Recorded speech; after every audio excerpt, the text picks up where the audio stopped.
something from Uber Eats or DoorDash, something like that, which I don't use very often, maybe once or twice a month at most. But almost every time I do it, the person that shows up to deliver is not the same person that it shows on the app, which means people are sharing these accounts or downright stealing other people's accounts through identity theft. So I serve in my church's youth group. I lead a group of 12th graders, which means every fall, all of the seniors, well, most of the seniors, get into a frenzy of activity, preparing their college applications, writing essays, taking last-minute SATs and ACTs, and every fall, I let them know that I would be happy to read their college essays and give them feedback. It's a great way for me to learn about them. Now, one of the reasons why I feel qualified, in some sense, to read and give feedback on these essays is because I went to Dartmouth, and I vividly recall the college application process, even though it was more than 20 years ago when I applied. What's hard to communicate to them in their season of life is what life is like after college. All they care about right now is getting in. And if they happen to get into that top school, that Ivy League school, well, who cares what life is going to be like after college? Whatever they do, they'll be set for life. And their parents probably think that too. Now, at this point in my life, I've lived as many years after graduating from college than I did before entering college. I wanted to share some lessons I've learned on what post-Ivy League life is like, or at least what my life is like. The first thing is, nobody cares where you went to school. All right, well, besides you, your family, maybe a few friends, your employer, but once you graduate, you'll find that nobody really cares, especially once you hit your mid-20s and your 30s. Now, you might be thinking, well, that's because at that point, they'll be asking what I do for work. Okay, sure, but once you enter real life and meet real people and not just on LinkedIn, you'll find that what people really care about is what kind of person you are, what kind of character you have, whether you have integrity, and how you treat people. That's what people care about. That's what the people you surround yourself with should care about. Going to a supposed top school doesn't develop those things. You either choose to be that kind of person or you don't. And if you're the kind of person that banks on the fact that attaching some kind of man-made label on yourself, on your resume, on your hoodie, determines who you are, you've got a sad thing coming. Life is about relationships, and you attract who you are. So what kind of people do you think you'll be surrounded by if you determine your value or someone else's value by their labels, by the school they went to, the company they work for, what they wear, what they drive? How would you be able to call them shallow when you're shallow yourself? Can I just be honest for a second? Maybe this is because I was naive and I didn't know how a competitive school actually worked. I mean, what did I know? I went to a public school in Oregon, but I did not expect to see so much cheating in college. Like a lot of Asians, I thought I was going to be a doctor. So I took a bunch of pre-med classes, bio, chem, physics, math, and I remember walking into the dorm room of one of my friends, and on their floor were piles of old tests from the class that we were both taking. Old tests that were not public and nobody had access to, tests that you could not keep after taking them. I can picture it like it was yesterday. You ever have one of those moments that just show you how much of an idiot you are? One of those eye-opening moments that just pierce through your perception of what you think life is like?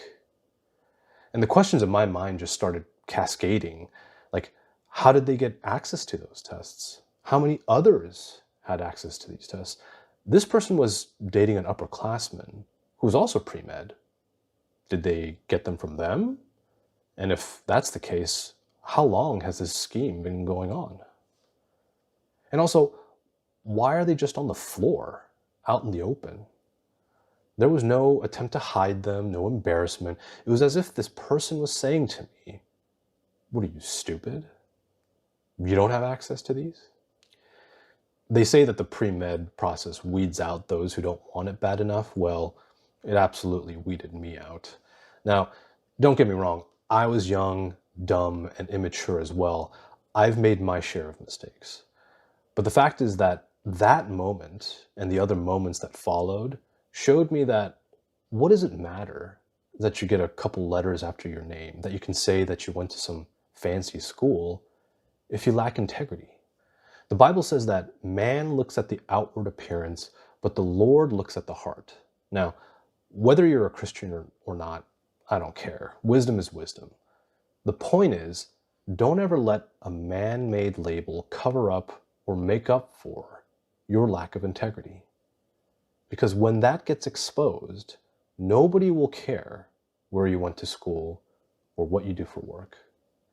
The second thing is, it's far more important to pursue your purpose rather than prestige. What are you made to do on this earth? One of my mentors back in college told me, find that thing that makes your heart beat. I never forgot that. So what is it that makes your heart beat? The problem with chasing prestige, like attending a top school for the sake of that label, is that once you attain it, it becomes hard to stop. One of my favorite quotes is, be careful what you get good at.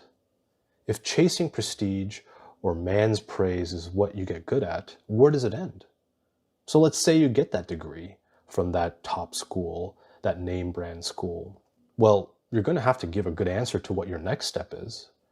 Is it working for a FAANG company, the Big Four, getting a master's or PhD, going to med school or law school? Well, what if your purpose isn't any of these? What if you continue to ignore that voice that tells you, is this what you're made to do? I'll tell you what happens when you keep ignoring that voice. Let's just call it the voice of God. You start getting good at ignoring the other things he's telling you to do. If you need to have that hard conversation with your spouse or a family member or a friend, if you need to break that bad habit, be careful what you get good at. I faced that choice when I graduated college. You see, after I graduated, I thought I was going to be a lawyer. I had already eliminated med school as an option, so I thought, hey, maybe I should pursue law. I majored in philosophy, and it seemed like the next logical step, but I didn't know anything about law, so I decided that I would work at a law firm first before applying. In the first week I worked at a law firm as a paralegal, I knew I didn't want to be a lawyer. Fast forward a year later, and I'm back at home trying to figure out next steps. I had some interest in psychology and almost majored in it in college, so I thought maybe I'll pursue grad school in psych, maybe get a PhD. See, more than a passion, these all felt like something I ought to be doing, something that would make people go, yeah, that makes sense. So while I was trying to beef up my resume doing psych research, I needed to make money. So I got a math tutoring gig at a new tutoring center that just opened, figuring it would be easy money and I wouldn't be doing it for long anyway. Little did I know that that part-time job would change the course of my life. You see, I realized I liked teaching. So much so that after a few years of doing both teaching and psych research, I realized, why am I doing research? I don't even like it. And if I don't like it, why would I want to do grad school in it? In contrast, I really like teaching. And this center is growing. Maybe I should go all in on this. Now, a lot of people in my life didn't understand what was happening. Why am I going into teaching? This isn't part of the script. This wasn't supposed to be the next step in my life. But as God says, my ways are not your ways. And it wasn't easy, especially those conversations with my parents. I remember telling my dad, it sounds like you're disappointed in me. And he told me straight up, why wouldn't I be? Another time, I was talking with a parent at our center, and she asked me where I went to school. And when I told her, she looked at me and said, and you're working here?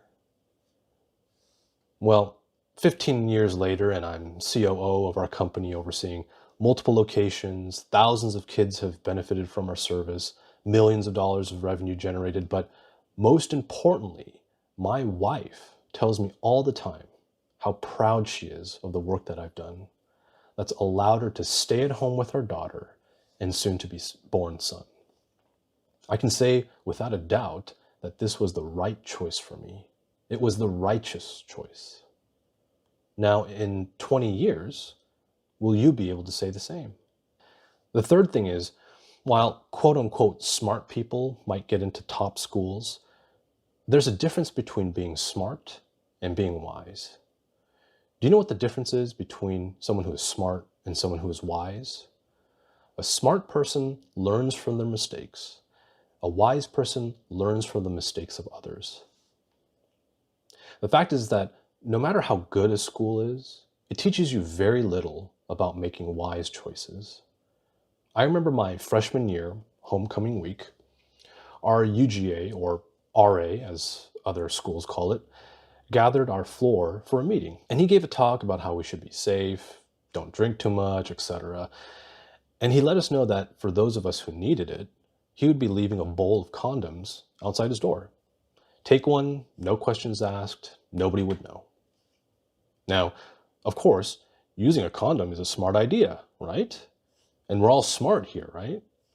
Because the only consequence that needs to be avoided when it comes to casual sex is pregnancy, right?